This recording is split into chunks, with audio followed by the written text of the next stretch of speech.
pronto? Você que nos assiste pelo YouTube, você está na igreja mais fofa, mais linda, mais bendita, mais amorosa da cidade de Curitiba. Somos a Igreja Batista de Bom Retiro. Você é nosso convidado. Nós ficamos aqui na Avenida Desembargador Hugo Simas, 1772, muita gente nos acompanha de diversos estados. Quando você vier a Curitiba, venha nos visitar.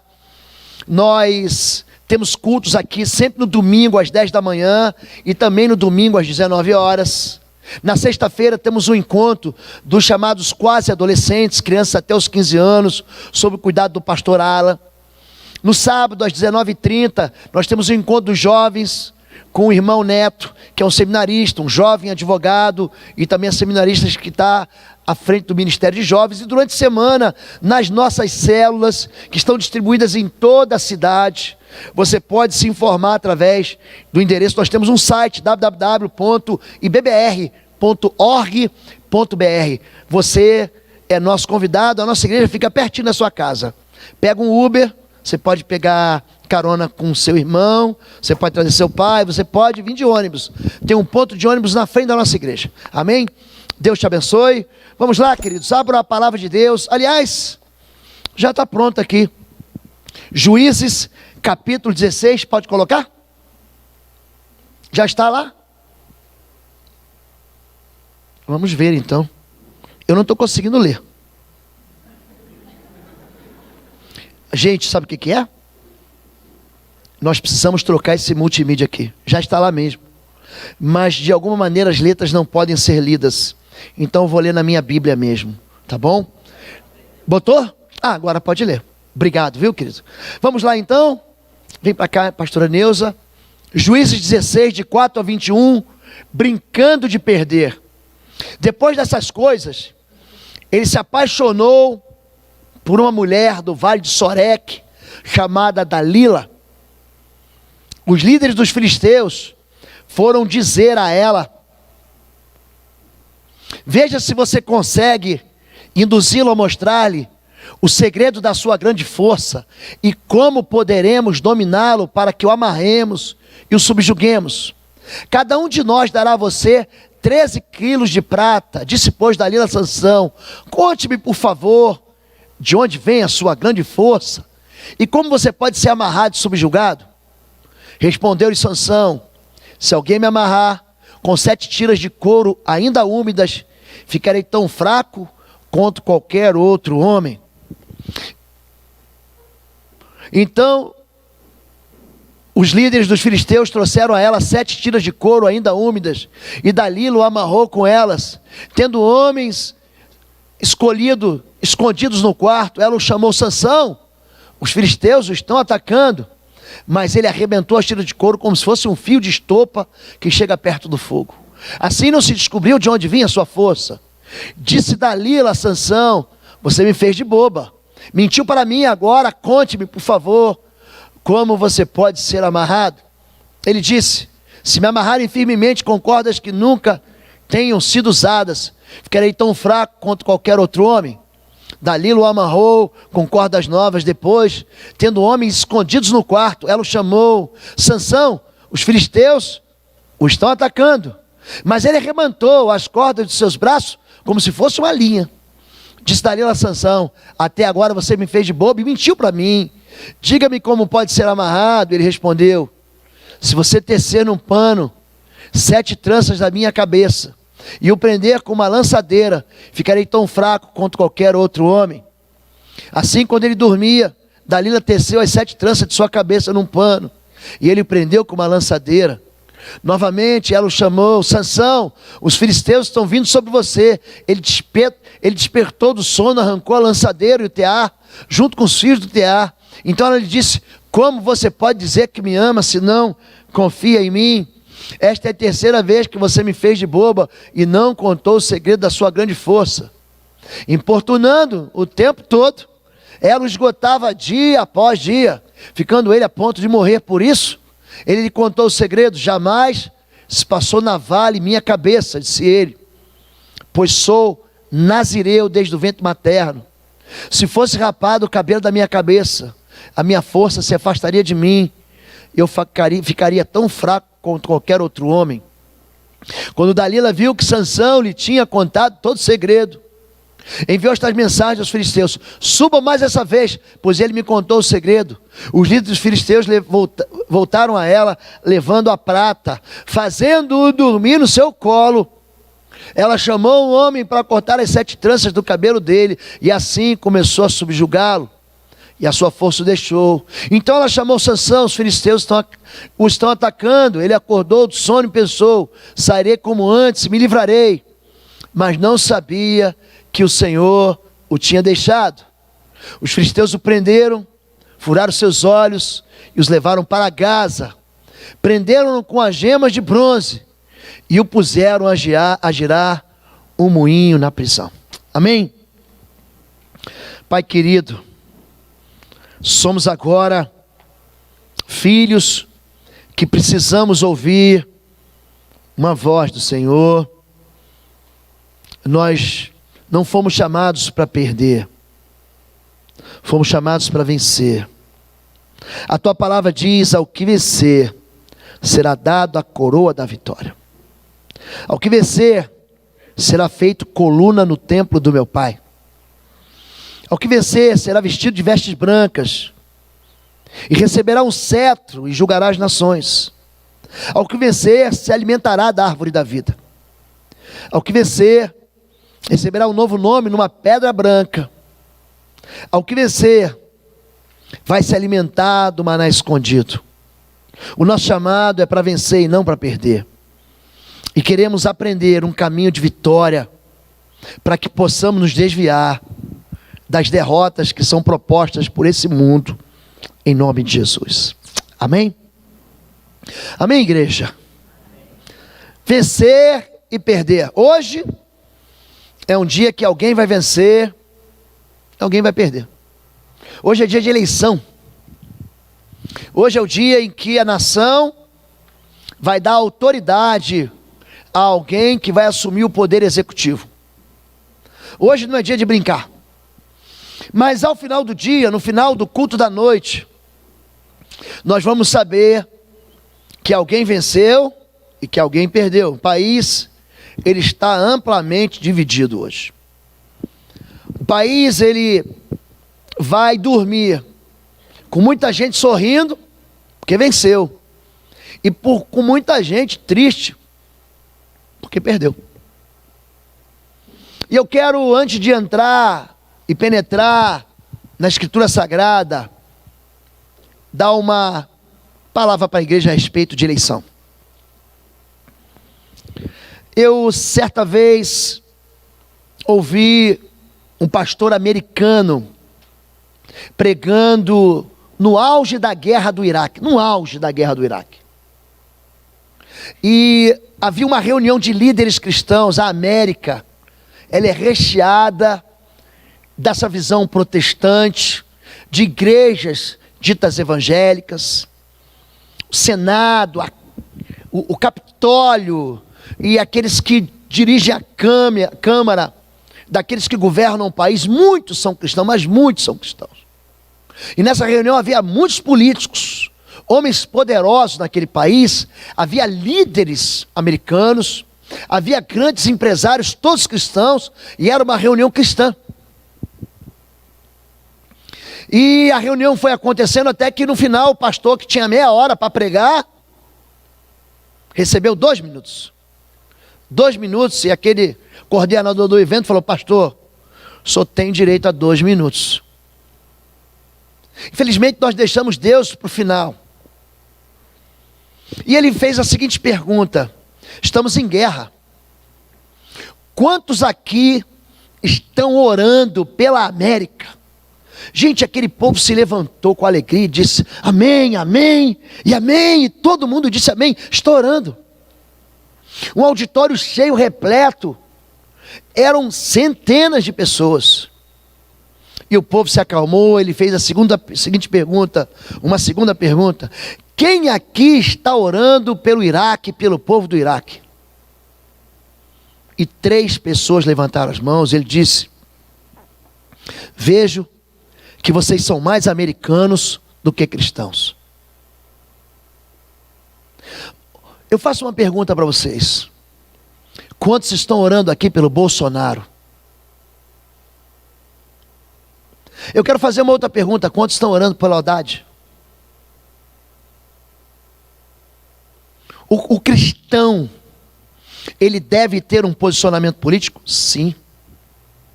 Mas você não vai encontrar o apóstolo Paulo preocupado, criticando o poder político. Ele levanta a igreja para que a igreja ore pelos governantes. Nós temos que estar prontos para receber qualquer um que seja o governante. Seja Nero, seja Calígula, seja um desses terríveis governantes que perseguem a igreja. A igreja, ela não fala mal de político, não distribui fake news, não ameaça, não amaldiçoa. A igreja, ela ora. Muita gente aqui escolhe um lado, mas a gente se esquece do reino de Deus. No final e amanhã, a nossa vida vai continuar.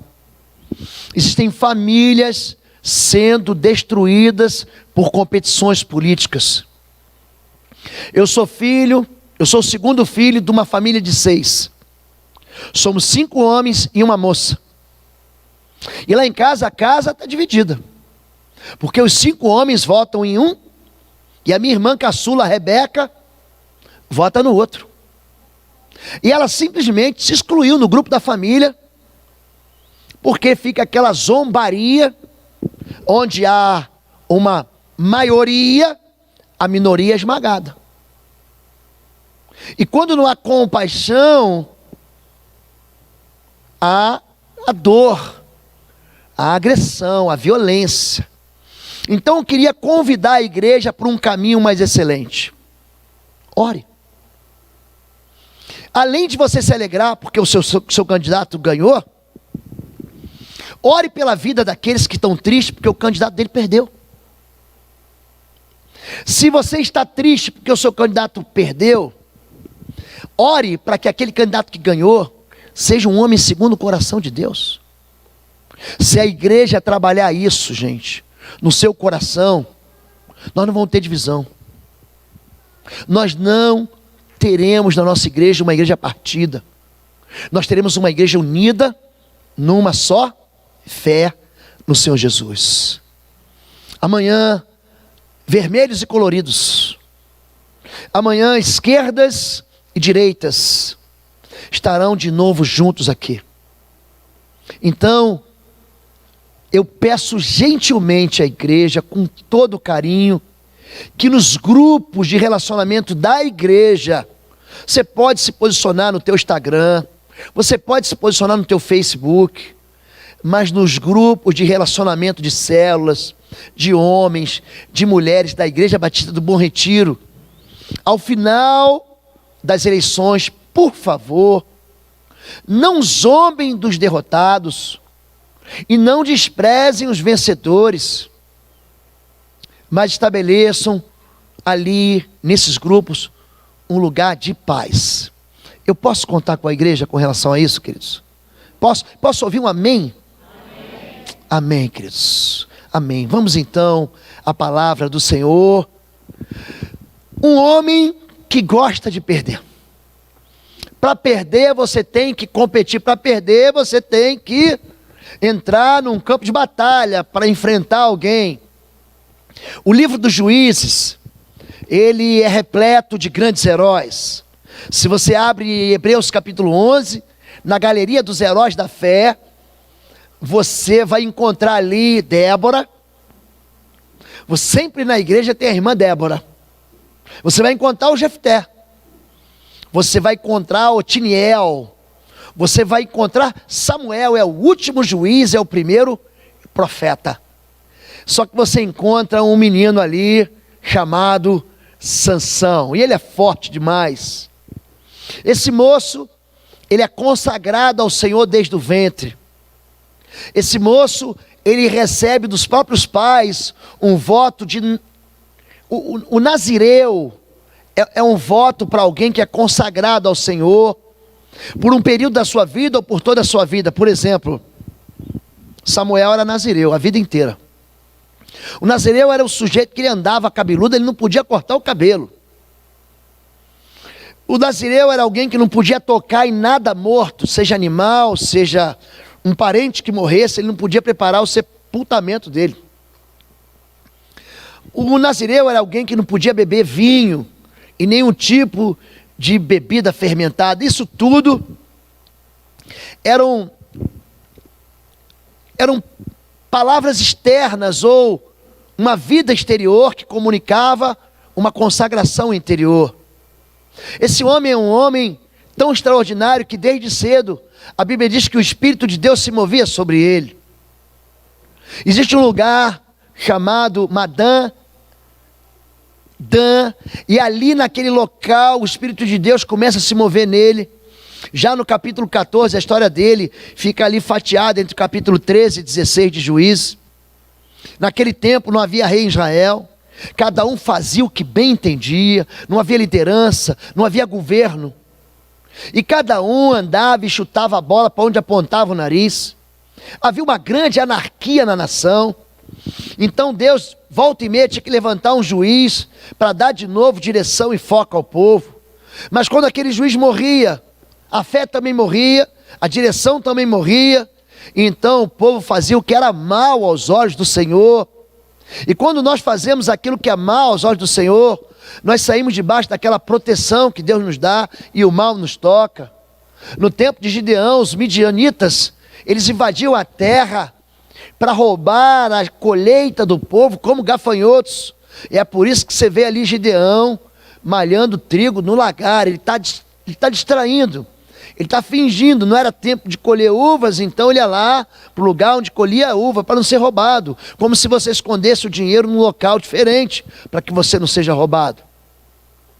E Sansão é um homem impressionante. Por quê? Porque o Espírito Santo, a Bíblia diz isso, se apossava dele. Algumas versões dizem então o Espírito o possuía. E ele então pega uma queixada de um jumento e ele mata 1000 inimigos dele, 1000 inimigos com uma queixada de jumento.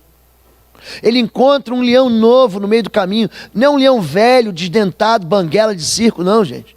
É um leão novo. E ele rasga ele ao meio, como quem rasga um cabrito, como se fosse fácil rasgar um cabrito ao meio. Ele é um homem que pega então as raposas, e aí tem gente que diz que ele é cruzeirense por causa da raposa, aquelas piadas. Sabe que pastor sempre tem uma heresia por causa de clube. Tem um pastor vascaíno, amigo meu, que diz que Jesus era Vasco. Mas por quê? Porque diz, eis que estarei com o Vasco todos os dias até o fim. Eu falei, fica só até o fim, porque na final ele perde para o Flamengo. Eu brinco por isso. Tem outro que diz ser de Santos, porque eu sou Santos. Vocês já ouviram essa? É mais velha que andar para frente. Mas Sansão pega as raposas, coloca fogo no rabo das raposas e queima lá a plantação dos filisteus. Ele é um homem extraordinariamente forte. Então, ele acha que porque ele é vencedor e ele vence todas as suas lutas, ele é um homem de aparência vitoriosa. Ele é celebrado em Israel como alguém que de fato veio para libertar Israel da opressão dos filisteus. E o povo de Israel ama ele. E as meninas ficam atrás dele. Ele, em 4 capítulos, ele se relaciona com 3 mulheres diferentes.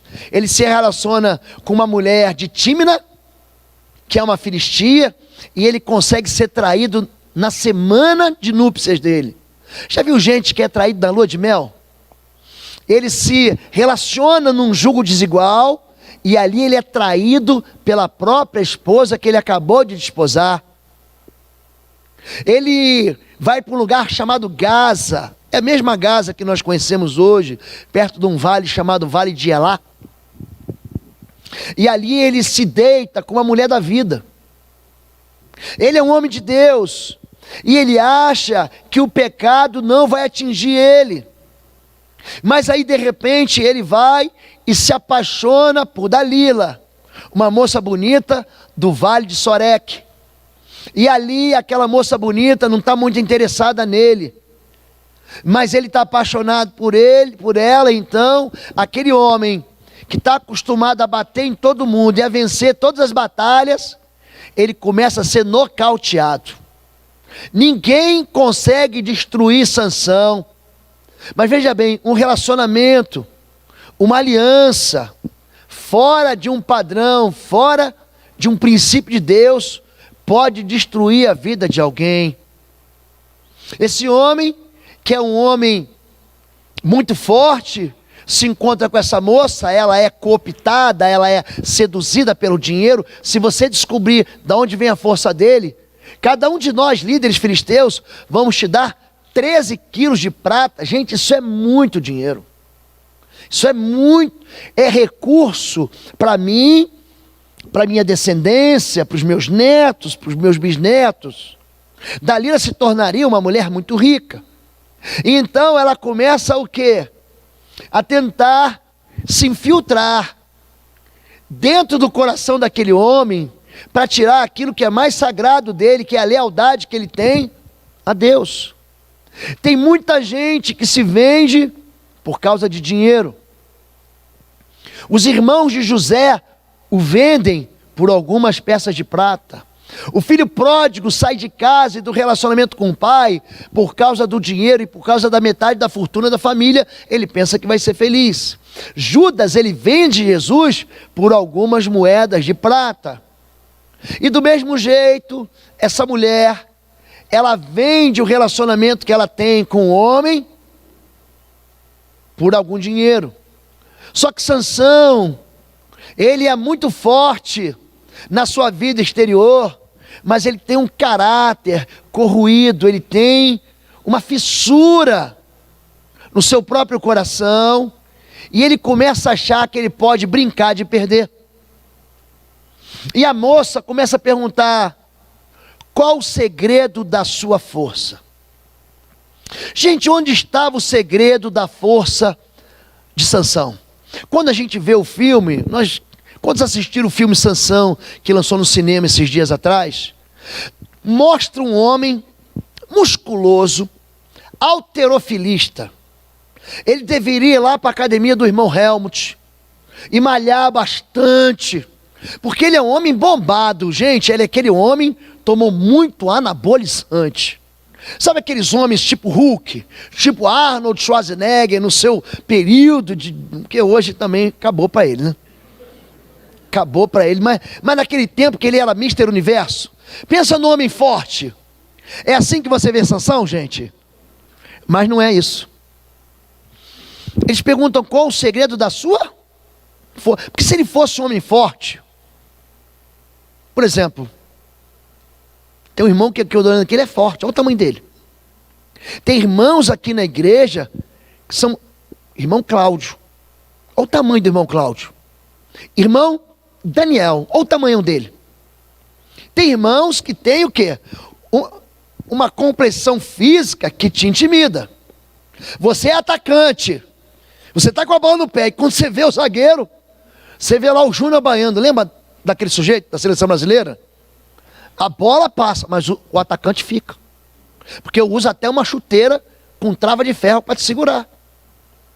Mas esse homem Sansão, ele não era forte porque ele era forte. Havia algum segredo ali. Porque forte por forte, os filisteus tinham Golias. E toda a família de Golias. Então vamos resolver essa parada no braço. O nordestino diz: eu resolvo na peixeira. O gaúcho diz: bate, eu resolvo na ponta da espada, tipo, porque eu sou macho. Mas qual é, gente, a razão da força de Sansão? A força dele estava onde, gente? Aonde, gente? Não estava no cabelo. Porque senão a irmã Clarissa seria forte e eu muito fraco. As irmãs cabeludas aqui seriam irmãs. Irmão, vamos precisar de gente forte para carregar um peso. Chama as irmãs cabeludas. A força não está no cabelo de Sansão. Tem muita gente colocando força em amuleto. Tem muita gente abrindo a Bíblia no Salmo 91, achando que aquilo ali vai livrar ele do mal. Tem muita gente achando que a força está no óleo da unção, está no vale do sal grosso, está na rosa ungida. A força, gente, vem do Senhor. O que havia na vida daquele homem era o Espírito Santo de Deus. O Espírito o possuía. O Espírito Santo tomava ele. Essa era a razão. E a razão pela qual o Espírito de Deus habita em mim e em você é a pureza, é a santidade, é uma vida no altar. Tem muita gente que quer vencer, mas quer continuar no pecado. Tem muita gente que quer vencer e quer continuar na desobediência. Tem muita gente que quer vencer e quer continuar vivendo iniquidade dentro de casa. Tem gente que quer vir no culto no domingo para ser abençoado, mas quer viver de segunda a sábado dentro da sujeira. E Deus, ele não opera no meio daquilo que é imundo, ele opera no meio daquilo que é santo, puro, e não daquilo que é profano. Quando eu olho para a vida de Sansão, ele é um homem que acha que nada vai atingir ele. Só que ele começa a quebrar os votos dele com Deus. Ele começa a achar que o pecado não traz de fato o salário que a Bíblia diz que traz. Porque o salário do pecado, o que é, gente? É a morte. Então ele começa a negociar alguns valores. E devagarinho, ele começa a se afastar de Deus a ponto de ele nem perceber que Deus já foi embora. Então a moça pergunta, qual o segredo da sua força? Ele fala, se você me amarrar com uma corda de couro úmida, eu não vou conseguir sair. Ele começa a simular as derrotas dele. Fala, povo de Deus, um breve intervalo aqui. Esse ano, de 25 a 27 de abril, estaremos juntos aqui em Curitiba, no único curso presencial que eu vou ministrar. Vai ser um encontro sobre guerra espiritual e aprofundamento na guerra espiritual. É um curso que nós vamos nivelar conhecimentos, vamos entregar armas de guerra para você, você não pode perder. As inscrições estão no www.institutoexodus.com. Também, você que quer adquirir os cursos, nós temos os cursos online no pastorlô.com e os nossos livros na plataforma pastorlô.com. Deus abençoe sua vida. A gente se encontra aqui em Curitiba em abril. Ele começa a imaginar e contar para o inimigo como é que ele vai cair. E ela fala, você me enganou. Me diz a verdade. Olha, se você amarrar a minha trança com cordas novas, eu não vou conseguir sair mais. Ele começa a uma brincadeira, ele começa a andar perto do pecado, ele começa a contar que a força dele está numa aliança externa com Deus, mas que opera dentro do coração dele.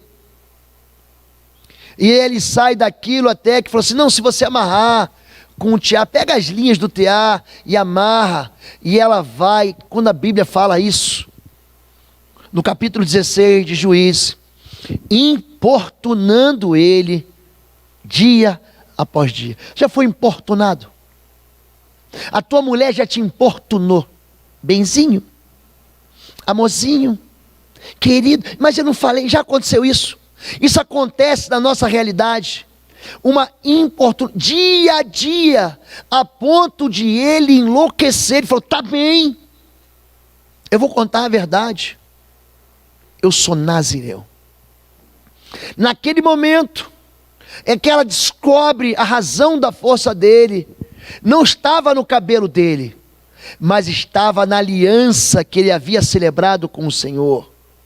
Estava no pacto que ele havia estabelecido com Deus.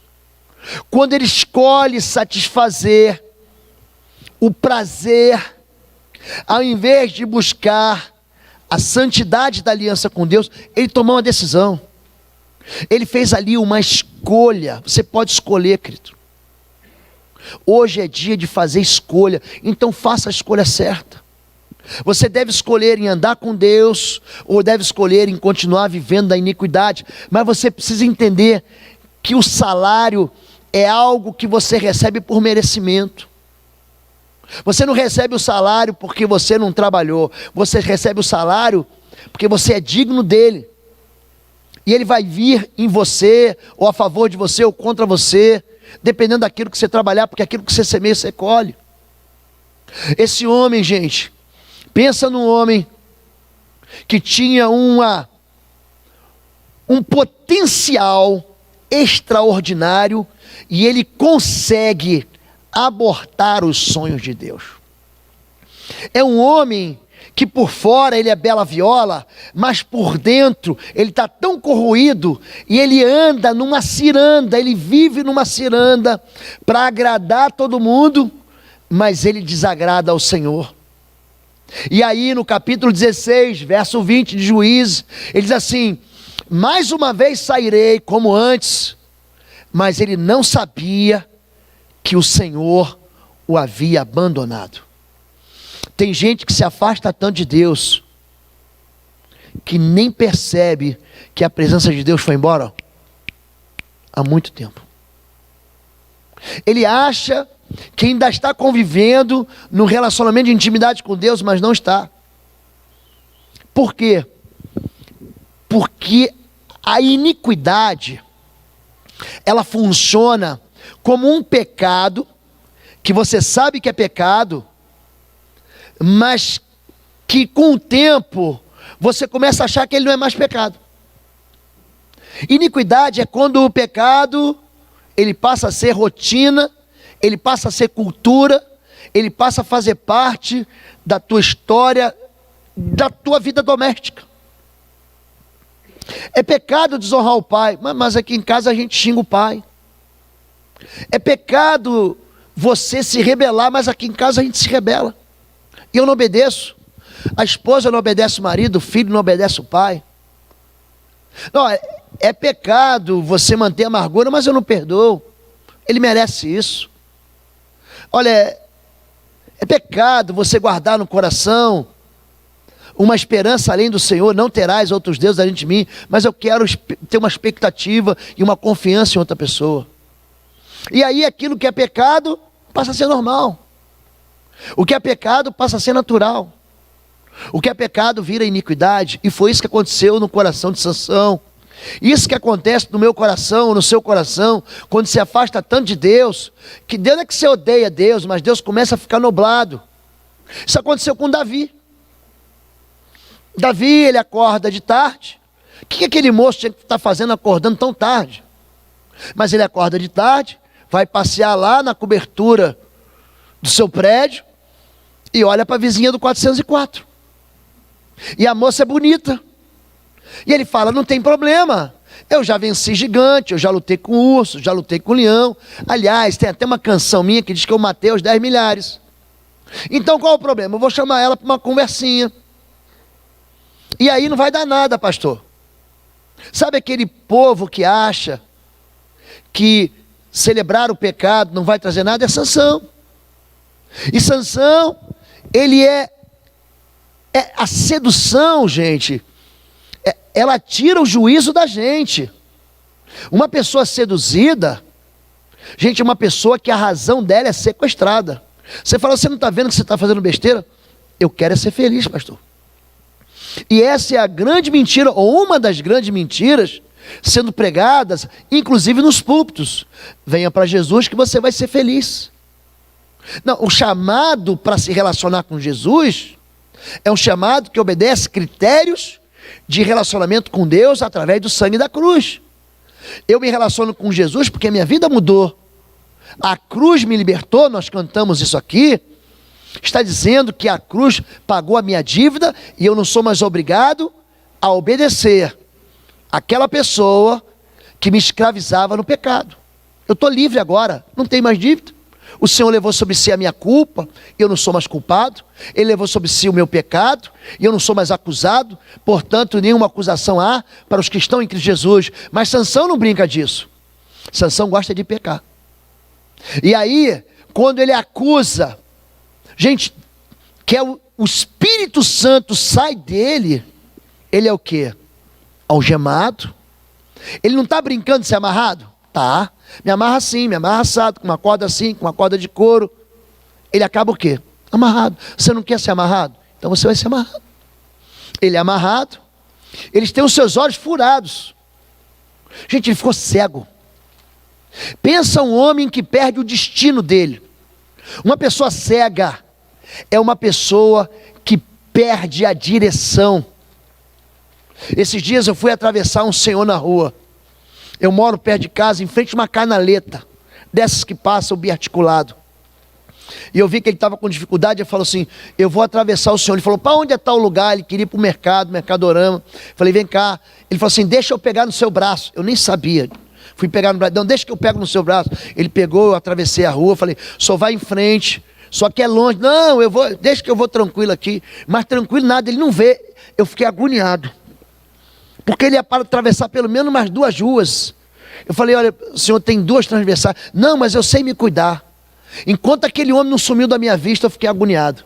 Porque o homem cego, ele está sujeito a todo tipo de ataque, que vem em todo tipo de lugar, que a gente não sabe de onde vem. Quando o Salmo 91 fala o seguinte, eu não temerei a seta que voa de dia, ele está falando de bala perdida. De onde vem a bala perdida? Sei lá, não tem destinatário, não tem assinatura. Eu sei lá quem foi que mandou, foi perdido. E o cego é assim. E foi assim que Sansão ficou. Um homem que tinha uma direção. Gente, quando Sansão nasce, um anjo aparece para o pai dele, Manoá. Ele é de uma região chamada Zoar. E ali o anjo aparece para ele e diz, olha, o seu filho tem um destino. Ele tem uma direção, o seu filho tem uma vocação, ele vai ser líder em Israel, ele vai ajudar o povo de Israel a se libertar do cativeiro, da opressão dos filisteus. E agora ele fica, aquele homem que tinha um destino, ele fica o quê, gente? Cego. Tem muita gente que se perde por pecados graves, que nós chamamos de cabeludos, mas tem gente que se perde por causa de nada. Tem irmãos que se afastam da igreja por causa de nada.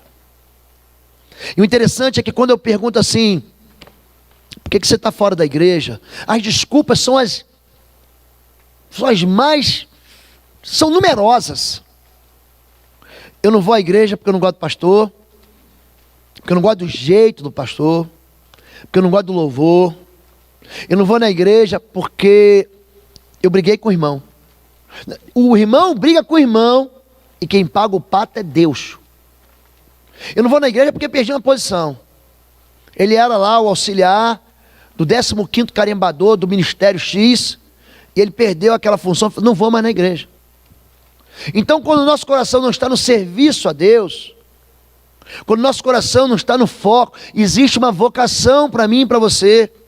A uns liderar a célula, a outros servir na célula, a outros ministrar a palavra, a outros ministrar o louvor, a outros cuidar do Ministério Kids, a outros tratar dos adolescentes, a outros dos mãos que aquecem, a outros, gente, vão socorrer, outros vão trabalhar nos equipamentos de multimídia que a gente não faz ideia como é que aquele povo opera aquela mesa ali.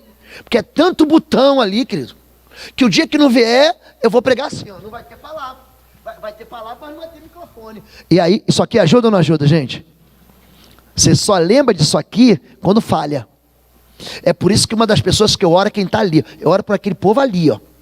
Porque aquele povo ali me socorre. Senão minha garganta não aguenta. Então, nós temos um destino. Mas o desejo de ter prazer e ser feliz nos afasta dessa direção. E Sansão fica o quê, gente? Cego. Pior do que isso. Ele está algemado, ele está cego e ele passa a girar. Gente, ele passa a girar um moinho na prisão. Sabe o que significa girar moinho? Significa andar, andar, andar e não sair do lugar. É gente que perde o propósito. Eu e vocês, nós temos propósitos. Na década de 90, o pastor Rick Warren, ele ficou famoso no mundo inteiro, que ele falou sobre uma vida com propósito, um ministério com propósito, uma igreja com propósito. Nós temos um propósito. E aí ele busca na carta de Paulo aos Efésios o propósito, que é o quê? Que é glorificar a Deus, que é adorar a Deus, porque nós nascemos por um propósito. Nós fomos cheios do Espírito por um propósito. E nós fomos resgatados do pecado para um propósito. Mas o Sansão dentro da igreja perde propósito por quê? Porque acha que pode ter uma vida dupla. E não pode. A gente não pode ser uma pessoa em casa e outra pessoa fora de casa. Porque o mundo espiritual conhece isso e conspira contra mim e conspira a favor de mim. Andar com Deus traz de fato, gente, uma recompensa que vem do céu. Agora, afastar de Deus é viver girando moinho. Tem muita gente que eu pergunto: para onde você está indo? Não sei. O que você pensa? O que você sonha para o ano que vem? Não sei. Qual é o teu sonho para daqui a 5, para daqui a 10 anos? Não sei. Sabe aquela turma que gosta de correr na esteira? Gente, eu não gosto. Eu não pode botar para assim, tem gente que bota, não, está passando aqui um jogo de futebol, uma corrida de Fórmula 1, eu não gosto. Eu gosto de sair do meu lugar. Eu sou mesmo assim, agitado, não sou elétrico, mas aquilo ali me cansa mais. Então eu prefiro caminhar numa direção, pegar um parque. Eu tenho caminhado com o irmão Darcy. Ele está quase querendo me converter, o Darcy. Quase querendo, mas eu não deixo não. Gente, está sendo tão agradável que a gente passeia e passa uma volta, 2 voltas. E eu estou contando, que eu não sou bobo. Eu já estou ficando com a minha língua para fora e falo assim: já demos 3 voltas? Falei, já demos 4. Vamos parar um pouco, senão o coração do velho aqui começa, né? E tem gente que gosta de ficar caminhando no mesmo lugar, que não sai do lugar, que não quer romper com aquilo. Por quê? Porque está cego e gira moinho. Nós temos um propósito de Deus, eu e você. O chamado que eu tenho é diferente do seu. Eu fui chamado para amar uma esposa, você foi chamado para amar outra esposa, o seu marido. O nosso chamado é diferente, mas todos eles com um propósito. Todos nós nascemos com um destino. Todos nós nascemos destinados à vida eterna. Todos nós nascemos aqui com o propósito de glorificar o Senhor. Mas quando nós escolhemos traçar ou andar fora do norte, fora do trilho que Deus dá para a gente vai experimentar isso mesmo, gente. É derrota e é o perder. Eu e você, a gente não foi chamado para brincar de perder.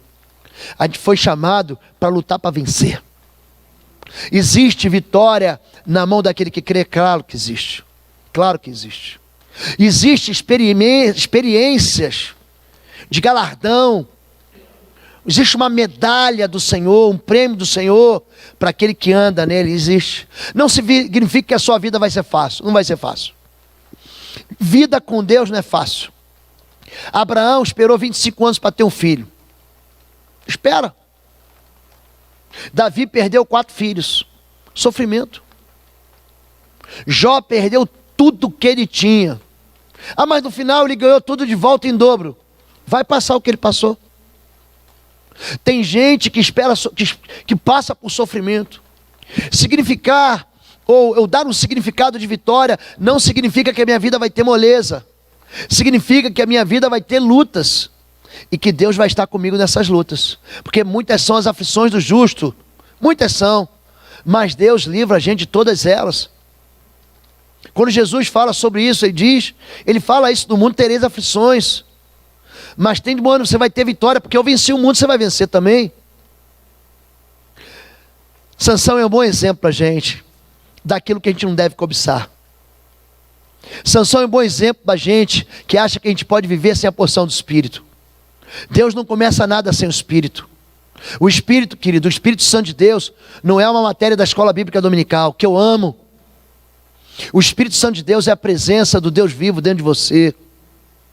Deus, quando começa o mundo, ele começa pelo Espírito. O Espírito de Deus pairava sobre a face das águas.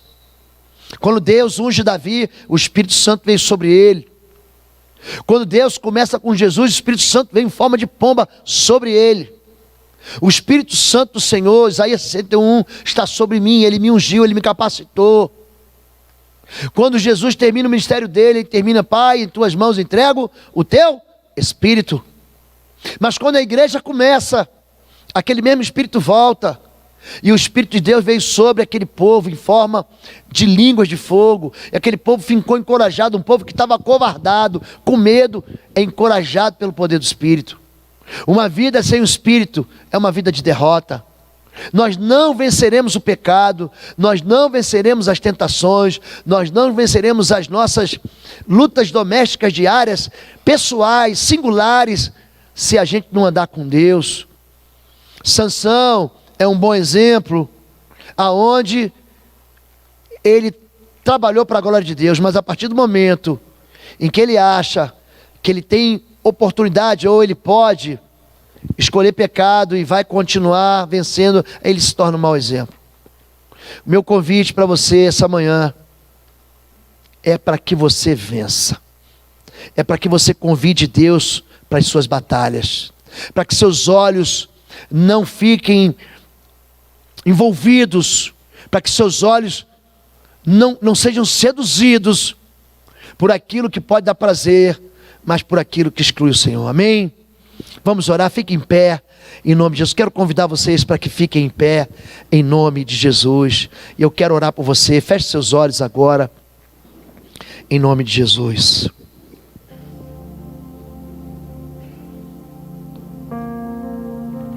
Feche seus olhos. Deus falou com você essa manhã. Alguns aqui estão experimentando lutas, eu sei disso. Estou há um pouco mais de 60 dias na igreja. Quase que diariamente, eu atendo pelo menos 5 pessoas, fora as visitas que eu faço à noite. E o que eu vejo, algumas famílias dizem assim: pastor, está tudo bem. Mas quando você começa a entrar dentro da vida delas, a gente percebe que são pais e mães que choram, que são filhos, que são filhas, que são experiências de luta que estão vivendo. Eu visitei gente desempregada, eu visitei gente passando por enfermidade, eu visitei gente em hospital.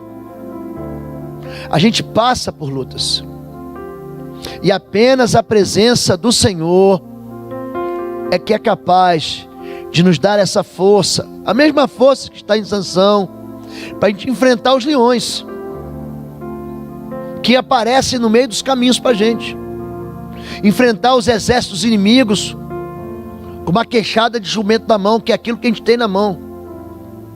É só o Espírito Santo de Deus que mantém a gente em pé, que impede a gente da gente entrar no lugar de tentação e sofrer derrota espiritual. Você quer hoje pedir para Deus perdão? Você quer pedir perdão a Deus porque você ignorou, tem ignorado a presença dele na sua vida? Você essa manhã quer pedir para Deus para que tome a sua vida de novo com pureza? Você quer convidar o Espírito de Deus para a sua vida? Se você essa manhã reconhece que tem lutas e você precisa dessa porção da presença de Deus para que você vença as suas lutas: pastor, eu estou desse jeito aí, ó, eu preciso vencer. Se você quer reclamar a presença de Deus, se você quer convidar a presença de Deus, fique no seu lugar, só levante sua mão. Eu quero, só levante sua mão. Deus abençoe. Deus abençoe todos vocês que estão vencendo lutas e que precisam do Senhor, e daqueles que também estão perdendo lutas e precisam de milagres. Pode abaixar a sua mão, pode abaixar. Existe alguém aqui que precisa voltar para o Senhor? Eu preciso voltar para Deus. Eu fiz escolhas. Sansão, gente, fez foram escolhas moralmente suicidas. A gente faz isso. O homem de Deus peca, mas o nosso Deus é um Deus compassivo, amoroso e perdoador. Ele ama o perdão, e assim como o Oriente dista do Ocidente, Ele afasta o pecado de nós. Querido, você quer voltar para Jesus hoje? Eu não estou perguntando se você é crente, batista, metodista, presbiteriano, assembleano, católico, romano. A pergunta é outra. Eu não estou perguntando se você tem vindo à igreja, se o seu cabelo é grande, se sua aparência é boa, se você tem cara de crente. Não é isso. Eu estou perguntando para você: você quer voltar para o Senhor essa manhã? Fique no seu lugar, só levante sua mão. Eu quero. Deus abençoe, queridos. Deus abençoe, Deus abençoe. E Deus abençoe. E por último, você está girando moinho, tá? Você está indo para um local sem destino. Você está andando em círculos na sua vida. Você está correndo sem sair do lugar. Sansão, ele ora: Senhor, mais uma vez, deixa o meu cabelo crescer. Volta, Senhor. Davi, ele ora ao Senhor no Salmo 51: não retires de mim o teu Santo Espírito. Querido, você quer pedir para Deus, para que a fortaleza do Senhor encha de novo você? Fique no seu lugar, só levante sua mão. Eu quero. Deus abençoe vocês, que o cabelo de vocês vai crescer de novo. Mas não é esse cabelo aparente, é a presença do Senhor na sua vida. Amém? Deus abençoe. Vamos orar. Nós podemos cantar uma canção. Eu quero convidar vocês que levantaram as mãos, todos vocês, muita gente levantou as mãos. Vem aqui. Você pode trazer alguém que você ama, seu irmão, sua irmã, sua família junto. Vem cá. Vamos orar em nome de Jesus. Vocês que levantaram as mãos por qualquer dos motivos, sai do seu lugar, vem cá. Vamos orar. Então vem me incendiar, meu coração é o teu altar. Quero ouvir o som do céu, tua glória contemplar. Mais uma vez. Então vem me incendiar, meu coração é o teu altar. Quero ouvir o som do céu, tua glória contemplar. Feche seus olhos, Pai. Só tem um propósito para a tua igreja. Só tem um propósito para o teu povo. Nós nascemos e não foi por acaso. A tua palavra diz que quando nós éramos ainda uma substância informe no ventre da nossa mãe, todos os nossos dias já te eram conhecidos. Existe na minha vida e na vida dos teus filhos propósito, direção. E nós queremos pedir que o Senhor não nos deixe cegos. Abre de novo os nossos olhos. Retira de nós as escamas, para que a gente possa de novo tomar o rumo da vida eterna e trilhar esse caminho de salvação e andar nos propósitos do Senhor, para que a gente não se desvie nem para a direita e nem para a esquerda da tua palavra. Senhor Deus, o que nós queremos pedir é que o Senhor perdoe às vezes que os nossos olhos se desviam, buscando esperança naquilo que não dá esperança e buscando prazer naquilo que é venenoso. Senhor Deus, os teus filhos estão aqui à frente, porque eles estão pedindo que o Senhor de novo volte a caminhar com eles. Não nos abandone, Senhor Deus, não nos deixe. Nós aqui clamamos pelo sangue do teu Filho Jesus. Nós clamamos pelos nossos filhos, Senhor. Existem filhos aqui girando moinhos. Existem filhos que se perderam. Existem filhos que não te adoram mais, e o lugar deles é no altar do Senhor. Nós oramos pelas lutas pessoais, pelos enfrentamentos familiares. Nós oramos, Pai, porque temos de fato que lutar e vencer um leão a cada dia, como Sansão.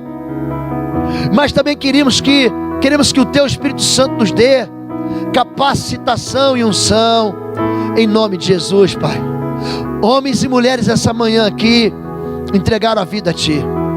Homens e mulheres aqui se consertaram contigo. Homens e mulheres aqui têm pedido ao Senhor no mais íntimo do seu coração, para que o Senhor não rejeite o coração quebrantado e contrito deles.